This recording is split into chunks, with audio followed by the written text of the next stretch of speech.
Hello everyone, क्या हाल चाल। बढ़िया तैयारी चल रही होगी क्योंकि 10th बोर्ड हमारे पास में आ चुके हैं। अब हमने वन शॉट भी देख लिया सर, बट अब हमारी तैयारी क्वेश्चन आंसर्स की कौन करवाएगा।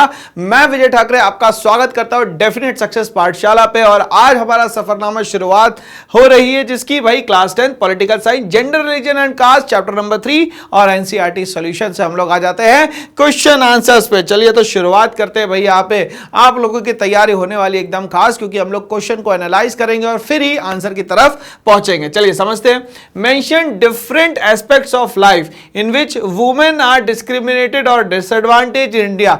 ऐसी कुछ बातें बताइए जहां वुमेन्स के साथ डिस्क्रिमिनेशन हुआ या उन्हें डिसएडवांटेजेस मिले हैं। ये यहां पे इंडिया की बात हो रही है, रेस्ट ऑफ द वर्ल्ड की बात यहां नहीं हो रही है। ठीक है, तो हमें जैसा कि पता है कि कहीं ना कहीं पेट्रियार्कल सोसाइटी जो है वो इंडिया में चल रही थी, तो मेल डोमिनेट सोसाइटी या पेट्रियार्कल सोसाइटी में मेल को ज्यादा प्रेफरेंस दी जाती है और फीमेल को कम प्रेफरेंस दी जाती है।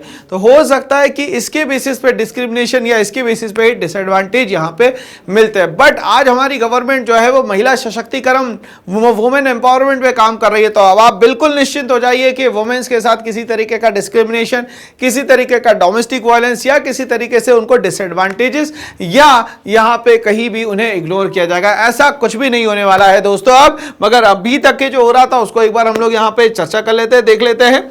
इन India women are discriminated and disadvantage in the following ways. कौन कौन से तरीके होंगे, किन किन कारणों से ये डिसएडवांटेज आ रहे हैं इनके सामने। They are not provided education, उनको जितनी शिक्षा मिलनी चाहिए, एजुकेशन मिलनी चाहिए, उतनी नहीं मिल पा रही है। कारण क्या है कि जो फैमिली के पास जो बजट है एजुकेशन का वो सिर्फ बॉयज में लगाया जा रहा है और यहां पे ड्रॉप आउट कर दिया जा रहा है फीमेल्स को या वुमेन्स को। दस the literacy rate among women is just 54% और वहां मेल का देखा जाए तो 76% और यहां देखा जाए तो सिर्फ और सिर्फ कितना है दोस्तों, 54% है। तो एजुकेशन के बेसिस पे कहीं ना कहीं डिस्क्रिमिनेशन है, पहला पॉइंट। दूसरा, most of the labour done by them is unpaid, वो ज्यादा से ज्यादा काम करती है, मेल्स से 1 घंटे ज्यादा काम करती है, बट जब पैसे मिलने की बारी आती है तो उनको पैसा या तो नहीं दिया जाता या तो उनको कम दिया जाता है। मतलब डिस्क्रिमिनेशन ऑन द वेजेस ये सिस्टम है। अब हम लोगों ने देखा था कि इक्वल रेम्यूनरेशन एक्ट बनाया गया 1976 में, यही सब प्रॉब्लम्स को देखते हुए।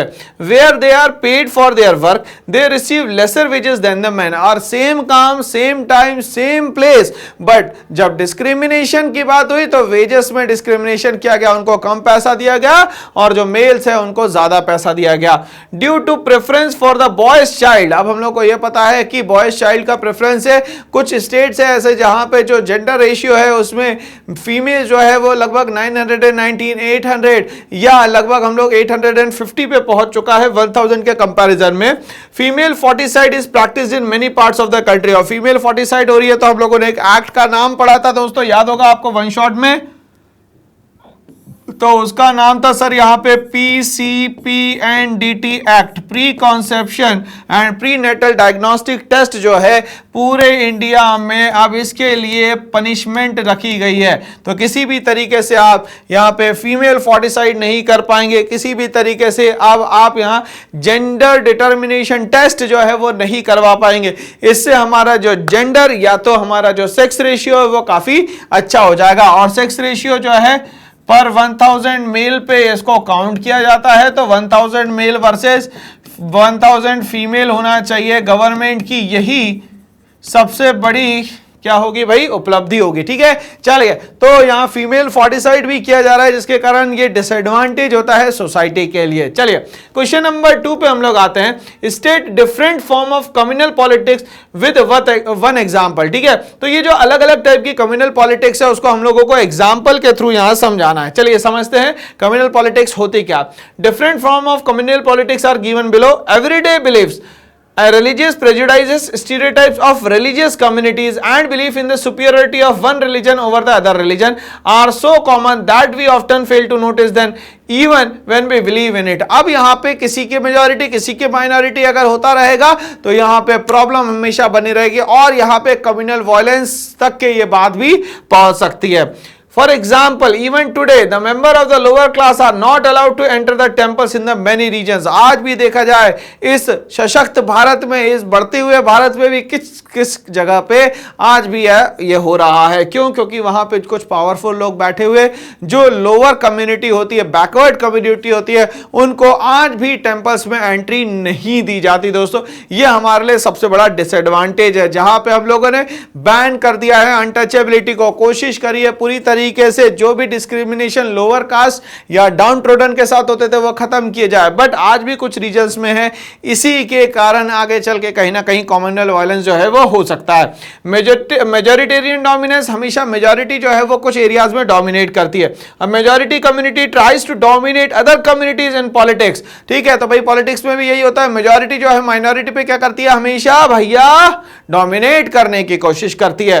दिस में compel the minority community to form a separate political unit. के कारण वो अलग होती है और सेपरेट पॉलिटिकल यूनिटी कहीं ना कहीं या पॉलिटिकल पार्टी बनाने का काम करती है।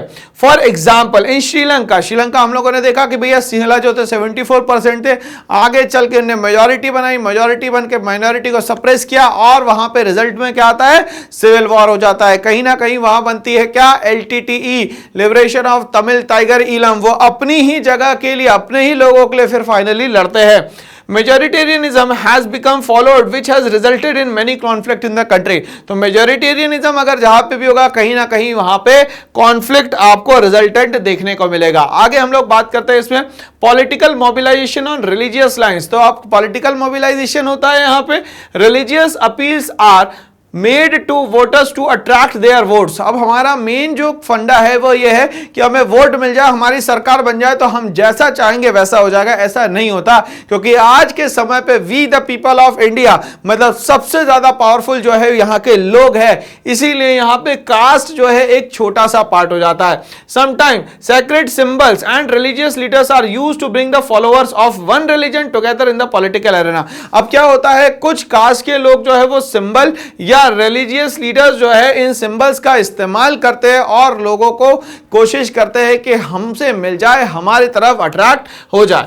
Religious leaders are asked to propagate in favour of political party. तो ये जो रिलीजियस लीडर है वो प्रोपोगेट करते हैं इन फेवर ऑफ पॉलिटिकल पार्टीज। ये कहीं ना कहीं गलत है भाई। किसी भी कास्ट, किसी भी रिलीजन के बेसिस पे कोई भी पॉलिटिकल सिस्टम नहीं होना चाहिए। Emotional appeal or made on the basis of religion, और इमोशनल अपील की जाती है रिलीजन के बेसिस पे, ताकि लोग ज्यादा से ज्यादा जुड़े और ज्यादा से ज्यादा वोटिंग जो है वो मेजॉरिटी में आ जाए।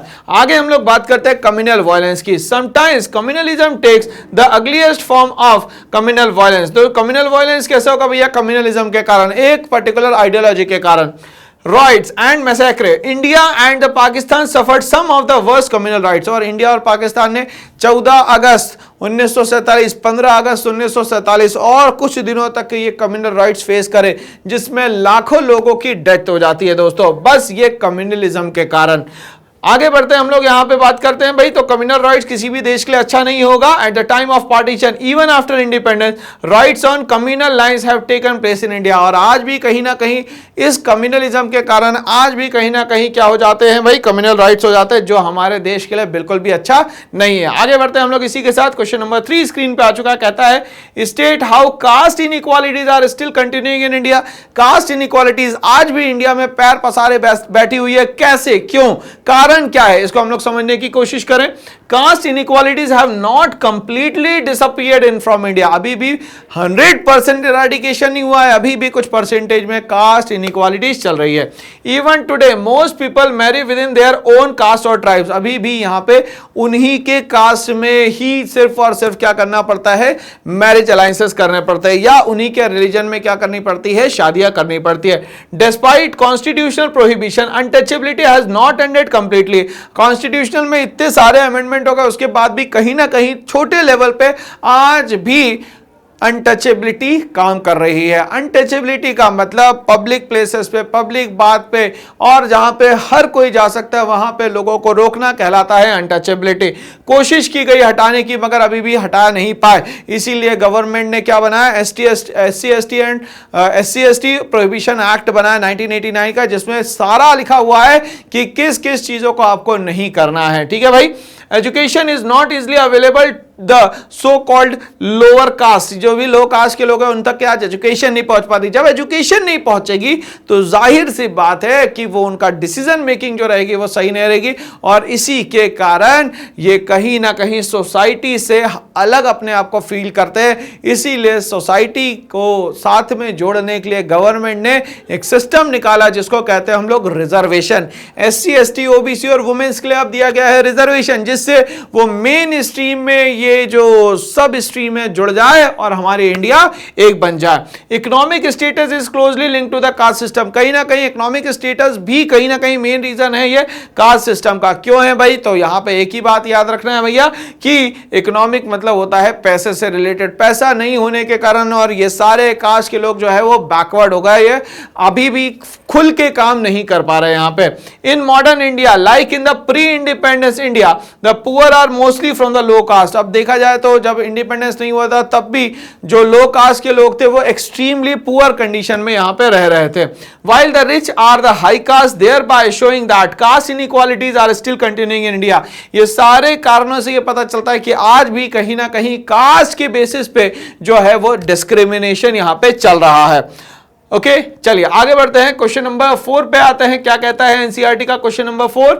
State 2 reasons to say that caste alone can not determine election result in India. बिल्कुल सही बात है, कास्ट डिसाइड नहीं करेगी कि भारत में जो यहां पे इलेक्शन हो रहा है, चुनाव हो रहा है, वो सारा कास्ट के बेसिस पे होता है। ऐसा नहीं होता है भाई कभी भी। चलिए क्यों नहीं होता है? Caste alone cannot determine election result in India because number one, no parliamentary constituency has a clear majority of the one single caste। आज भी पार्लियामेंट्री कॉन्स्टिट्यूशन में कोई भी एक ऐसी कास्ट नहीं है जो मेजॉरिटी में आई है, या यहां पे बोल सकते हैं कि जो यहां पे वोटिंग्स होती है वो सिंगल कास्ट के बेसिस पे होती है। ऐसा कुछ भी नहीं होता। No party win all the votes of the particular caste. किसी भी पार्टी में एक पर्टिकुलर कास्ट के ही वोट्स आए हो, आज तक का ऐसा नहीं हुआ। इसीलिए हम लोग कहते हैं कि यहां जो इलेक्शन होता है वो कास्ट के बेसिस पे नहीं होता। यहां पे लोगों के काम को देख के यहां पे उनको वोट मिलते हैं। दोस्तों यहां पे कास्ट रिलीजन जो है सारा का सारा सेकेंडरी मान लिया जाता है। नेक्स्ट क्वेश्चन नंबर 5 क्या कहता है हमसे? What is the status of women's representation in India's legislative bodies. हमें यह पता है कि सबसे लोअर जो सिस्टम है फेडरल फॉर्म ऑफ गवर्नमेंट का, लोकल सेल्फ गवर्नमेंट, उसमें 33% सीट्स हम लोगों ने रिजर्व कर दी अर्बन बॉडीज मतलब म्युनिसिपैलिटीज में, और जो हमारी रूरल एरियाज है उसमें जो बॉडी है उसको बोलते हैं हम लोग पंचायती राज इंस्टीट्यूशन।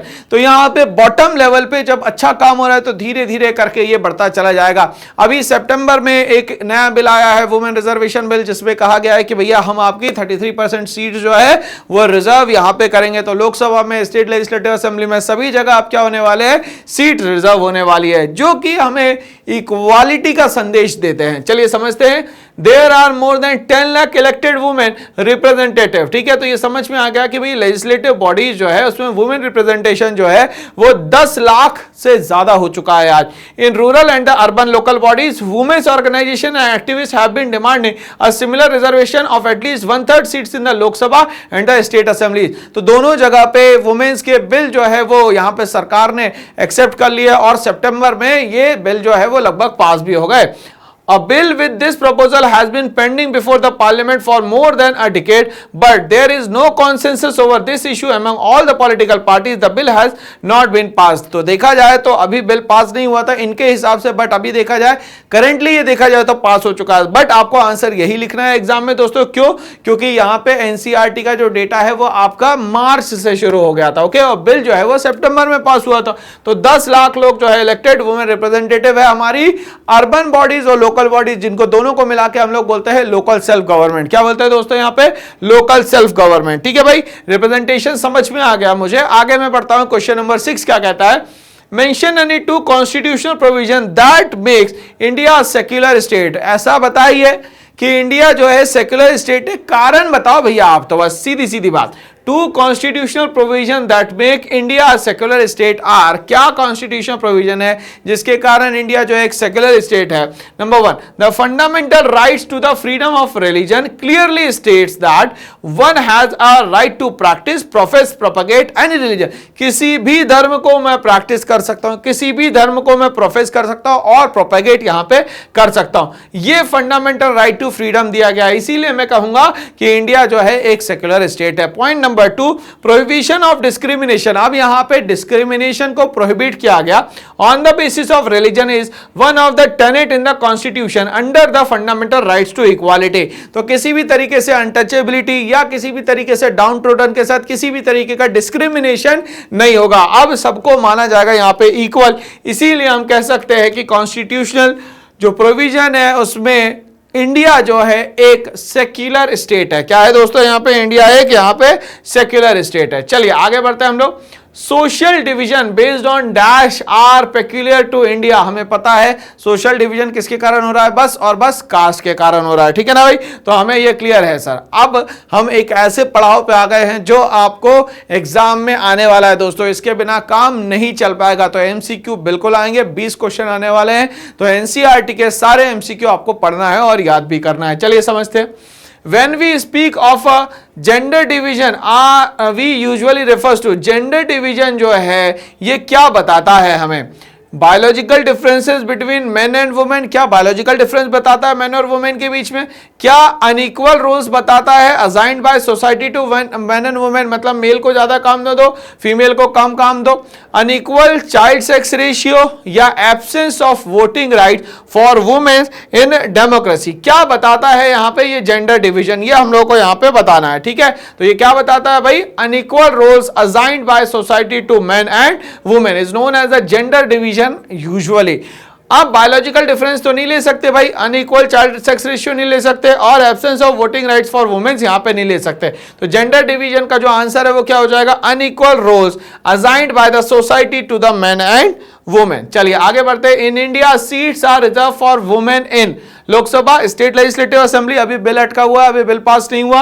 कैबिनेट बिल्कुल नहीं। अब पंचायती राज बॉडीज, अभी अपन लोगों ने देखा था कि 73rd और 74 कॉन्स्टिट्यूशनल अमेंडमेंट एक्ट 1992 के थ्रू ये प्रोविजन आता है कि अब हम लोग फेडरल स्ट्रक्चर में लोकल सेल्फ गवर्नमेंट भी एस्टैब्लिश करेंगे, पंचायती राज इंस्टीट्यूशन और municipality.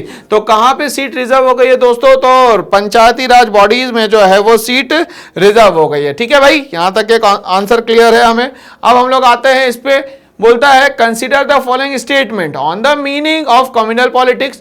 Communal politics is based on the belief that, communal politics किस पे बेसिस है? ठीक है, one religion is superior to that of other. क्योंकि कम्युनल पॉलिटिक्स की बात है तो ये बिल्कुल यहां पे सही हो गया कि एक रिलीजन जो सुपीरियर और दूसरा जो है inferior. People belonging to different religion can live together happily as equal citizen। तो भैया ये बोल रहा है people belonging to different religion, अगर ये अच्छे से साथ में रह सकते तो यहां पे कम्युनल पॉलिटिक्स होगी ही नहीं।